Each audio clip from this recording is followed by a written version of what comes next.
All right, Crim 20, here we go with chapter 7. We are almost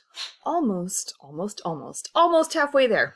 Okay, not quite, but almost halfway there. So, chapter 7, we are going to talk about the clients of adult correctional agencies. So, many of you will be asking yourself right now, do we really call them clients? I can tell you, as a probation officer, we absolutely did call them clients.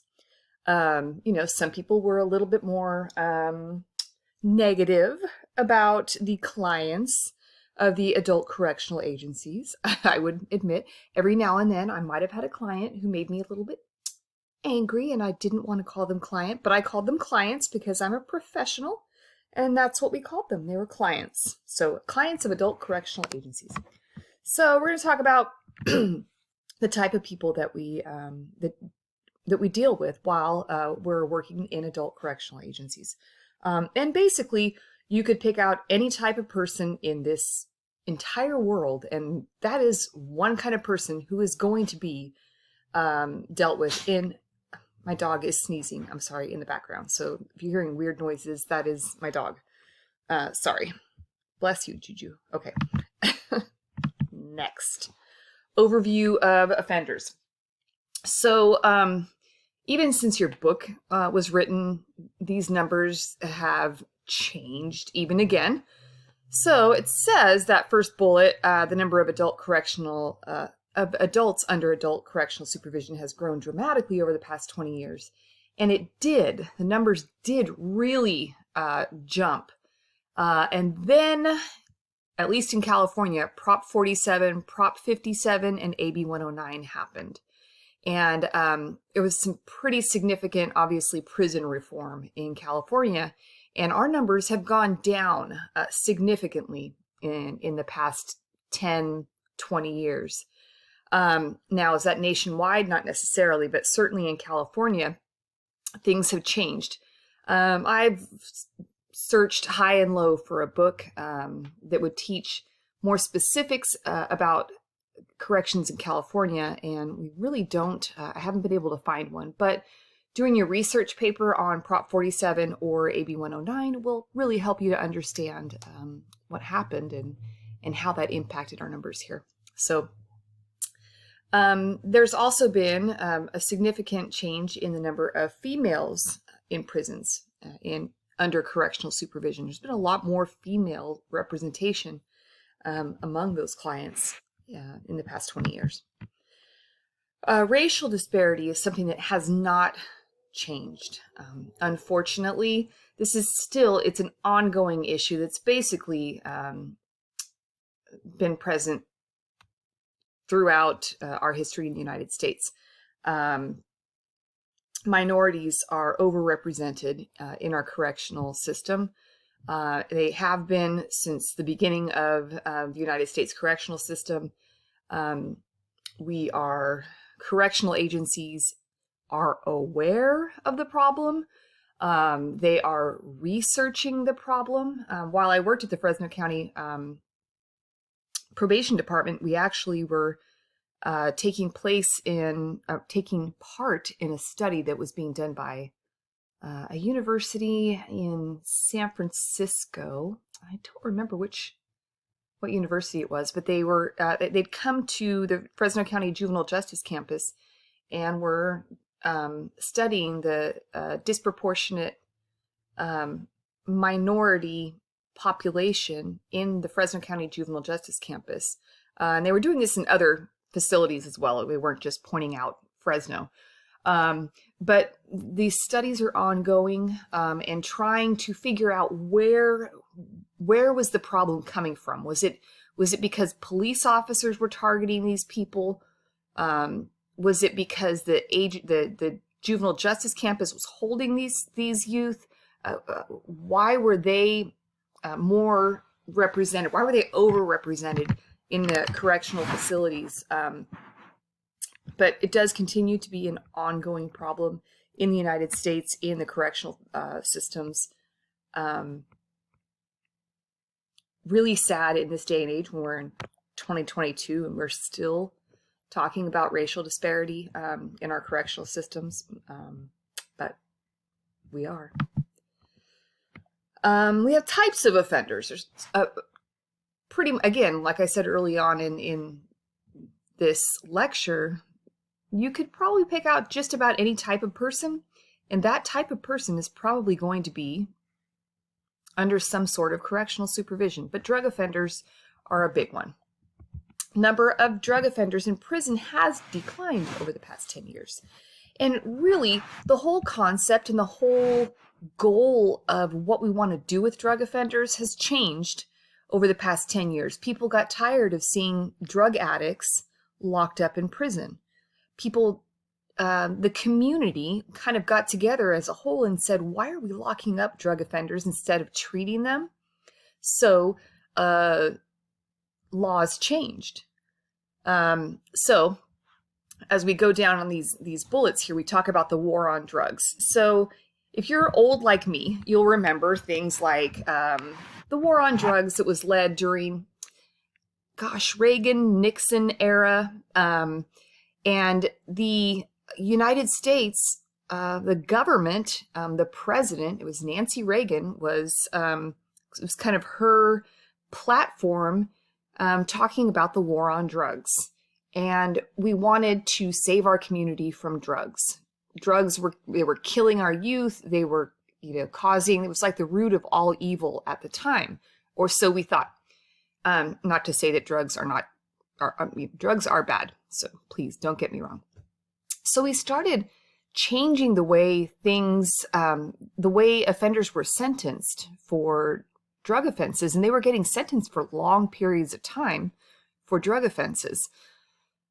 Okay, so fast forward, then we realized that we had all these nonviolent drug offenders clogging up our prison systems, and then we didn't have bed space for all these crazy violent murderers that we had, because the beds were all full of drug offenders.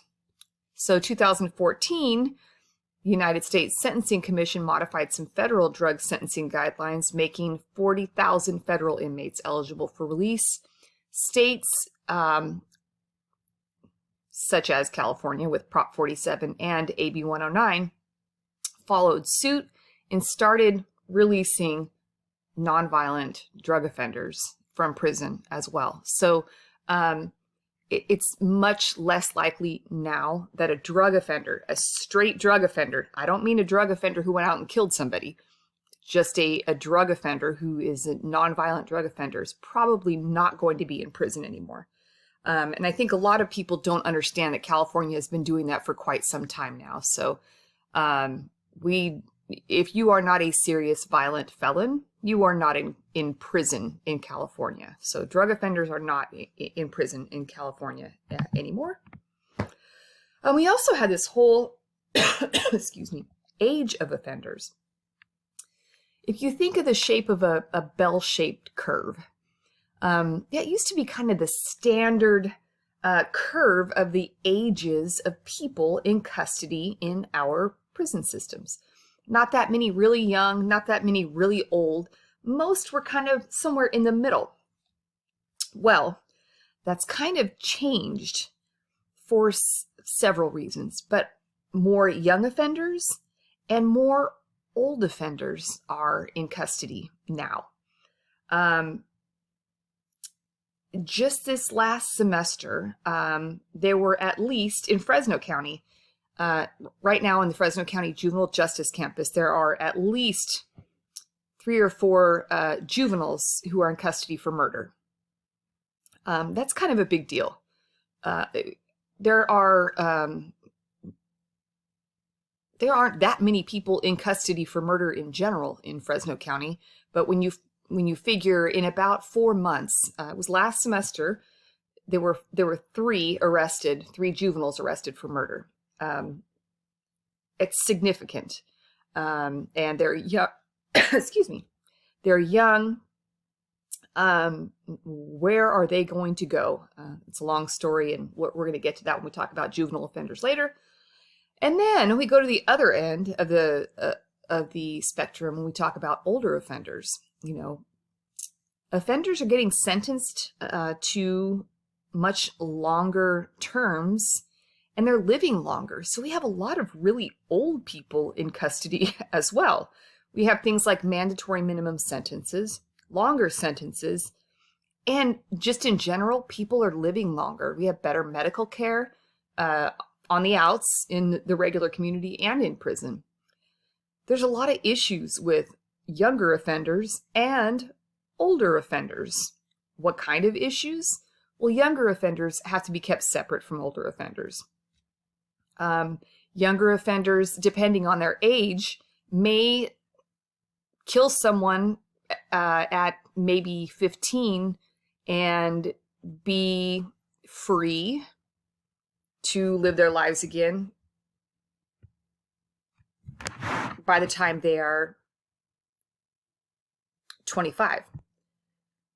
They also have to be housed separately until they are 18 from any other adult. Whereas with the elderly population, think about if you've got a 70 or 80-year-old inmate in custody in prison. There are so many issues that come along with age. Just, health alone, health issues alone. We all become more expensive as we get older. I'm realizing that now. So, health issues are much more costly. And safety. They can all become victims. So there are a lot of issues that come with, more specifically probably with the elderly inmates than with the younger inmates. But older, very old and very young inmates, other things to consider.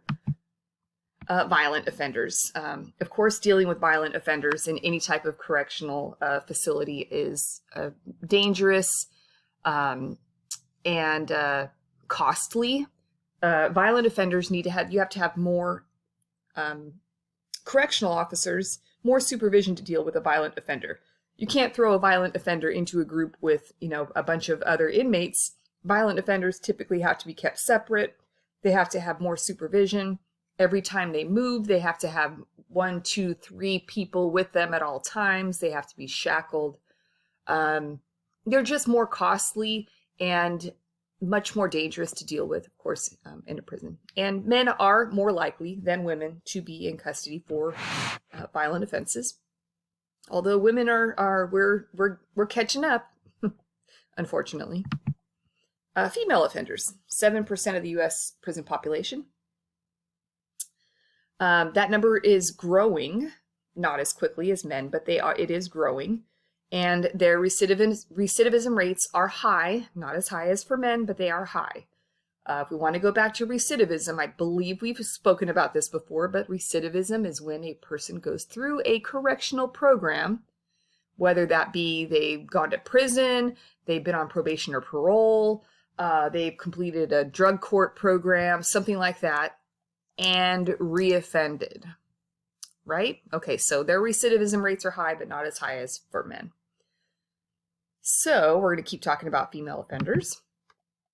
What kind of special needs do women have? Well, they have a lot of the same needs that men have, but a little more. Psychological needs and issues, vocational needs. This is not to say that women need more than men. They just need some different vocational training than men. A lot of times men can go out and get these very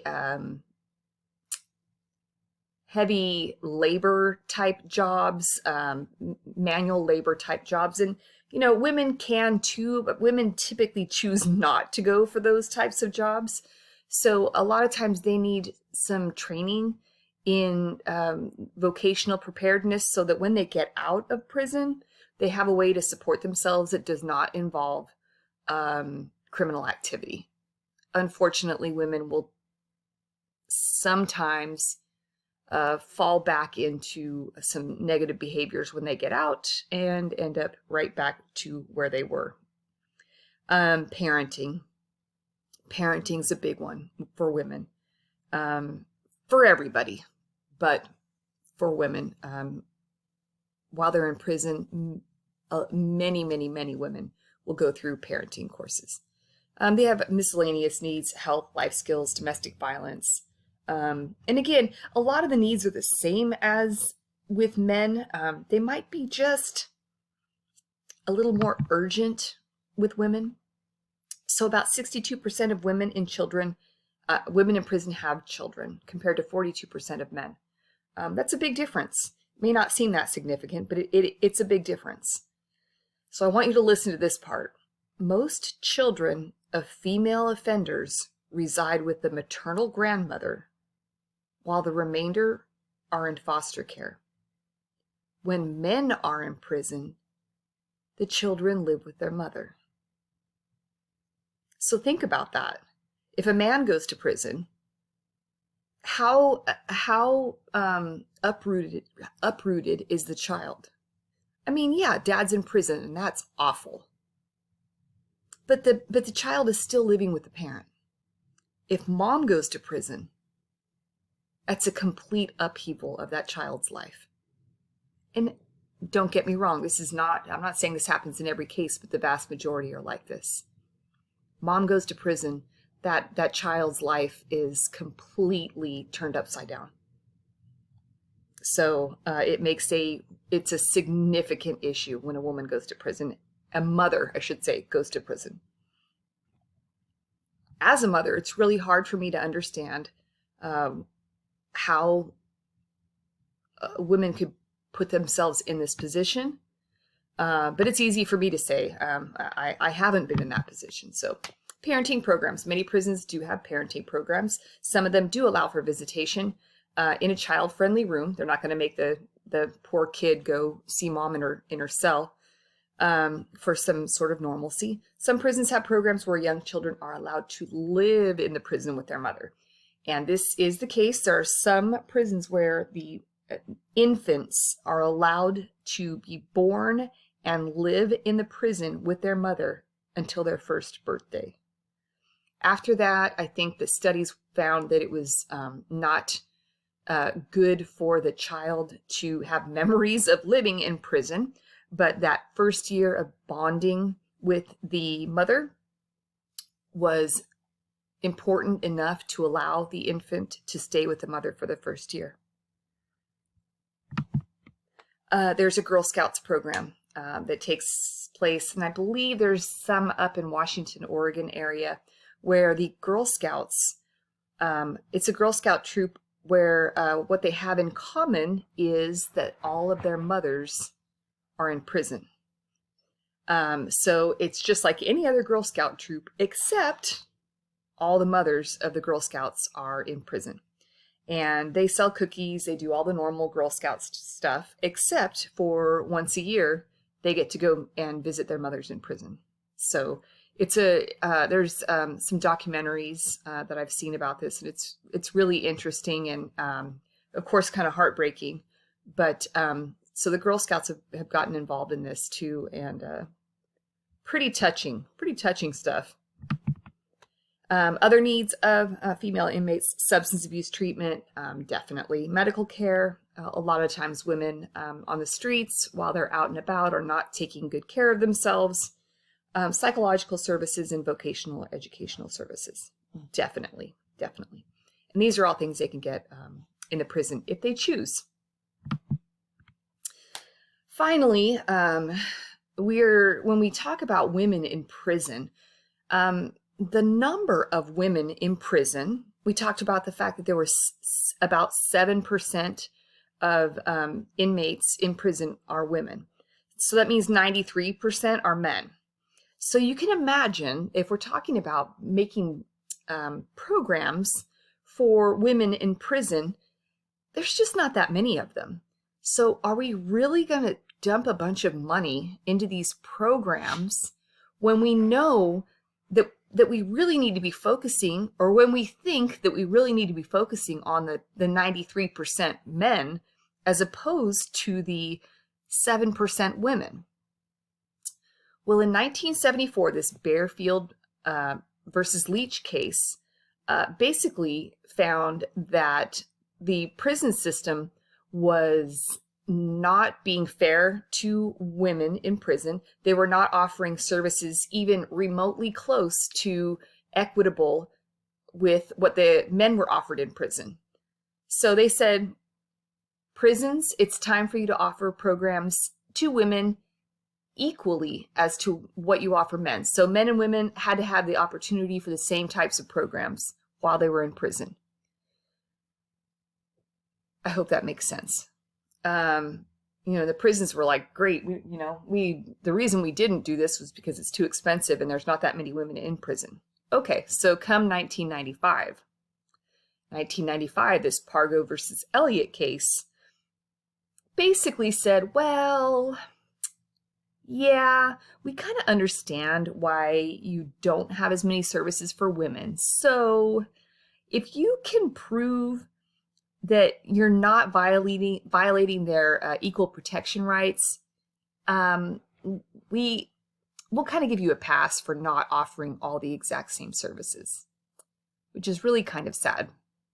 So women still, to this day, do not have the same kind of programs that men do in prisons and correctional facilities. And I even working with juveniles here locally in the Fresno County Juvenile Justice Campus, we had this amazing boot camp program, which was back in the day. It's no longer a thing, but we had an amazing boot camp program, and we had amazing results, and it was something that was really good for a lot of young men. Yes, young men in Fresno County. And it was really frustrating because we would have some girls that would come through the court system and we would think this girl could benefit so much from a program like that, but we didn't have one for them. There was nothing for girls. We had a 63-day program at juvenile hall where they basically would just sit in juvenile hall for 63 days. And so I saw it. It happens here too. We didn't have that many girls in custody, so we didn't have very many opportunities or options for them. So this continues today. Female inmates are still kind of getting the short end of the stick, and it's really kind of sad. So anyways, I think this is the last slide. Yes, it is. So yeah, chapter 7. We made it. Oh, stop.